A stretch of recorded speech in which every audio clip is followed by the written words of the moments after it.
Well, good morning to you. Grace to you and peace from God our Father and our Lord Jesus Christ. It is good to make this video and bring these greetings to you this Wednesday morning. It's a brisk day outside, beautiful blue sky, a little chilly, in fact quite chilly to be honest with you. And so I'm indoors today as opposed to outdoors putting a message together for you. Just a few quick announcements that I want to make. The first one is I want to know how many of you are looking for confidence in your life. How many of you need to have a little bit of boldness even? Well, if you answered me to either one of those questions, you're going to want to be in church this evening, Wednesday evening at 6:30, where we're going to talk about the confidence that God gives us in His Word and in His sacraments. Or the boldness that He gives us might be a better way of putting it, that He gives us in His Word and His sacraments, this boldness or confidence that we have, all because Jesus is our high priest. When we stumble and fall, we have confidence and boldness that we can go to God and that He is going to forgive us because of Jesus, our great high priest. So you're going to want to come and hear about this, which brings me to this coming Sunday. This coming Sunday, we are continuing our journey through the book of Hebrews, and instead of talking about confidence or boldness, this Sunday we're going to be talking about rest. That the rest that is ours, because God rested on the seventh day, He gives us a Sabbath rest. A Sabbath rest that unfortunately sometimes we take for granted. We become a little bit busy. We become a little preoccupied even sometimes. Yet we hear in this passage from the book of Hebrews chapter 4 that nothing is hidden from God's sight, that He knows it all.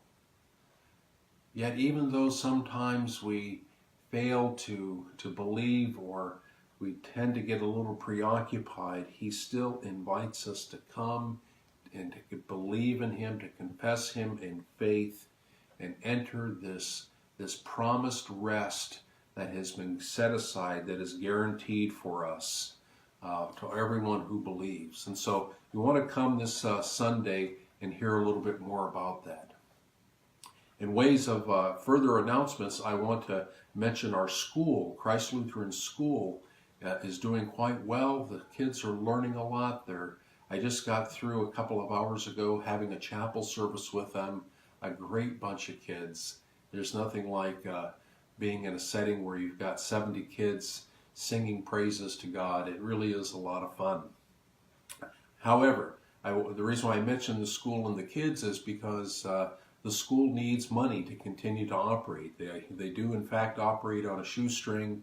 And so throughout the year, they put on a number of fundraisers in order to raise money to help out in various areas.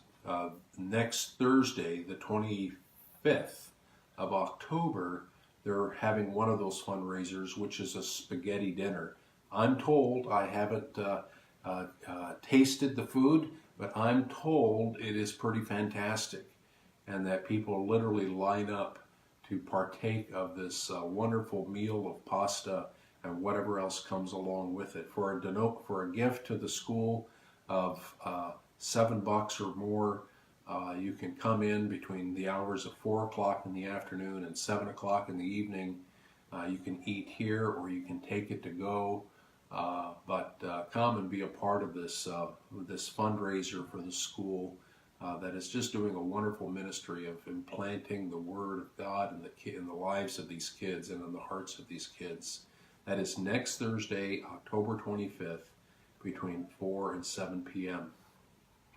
One last announcement I want to make is our Bible study where we meet every Monday from beginning at 5:30 in the afternoon or evening, depending on your frame of reference. In our Bible study, we're going through the book of Philippians, and this coming Monday, we're going to be reading through Philippians chapter 2, beginning with verse 12, and going through to the end of the chapter. And the key verse that we're going to be camping out on is where Paul says something very interesting, where he says to continue to work out your salvation with fear and trembling. Wow, what a statement. Working out our salvation. That can sound kind of confusing, but really what this Paul is talking about is he is addressing this to us who are Christians and urging us to be mature, to persevere in the faith, to continue to live our lives like shining stars in this world of darkness, to bring the gospel message of the forgiveness of sins, of life and salvation to those whom we come in contact with. And so that's what we're going to be focusing on this next Monday as we go through Philippians chapter 2, beginning with verse 12 through verse 30. I pray that your day is going well, in fact, that your week is going well, that the Lord is encouraging you and blessing you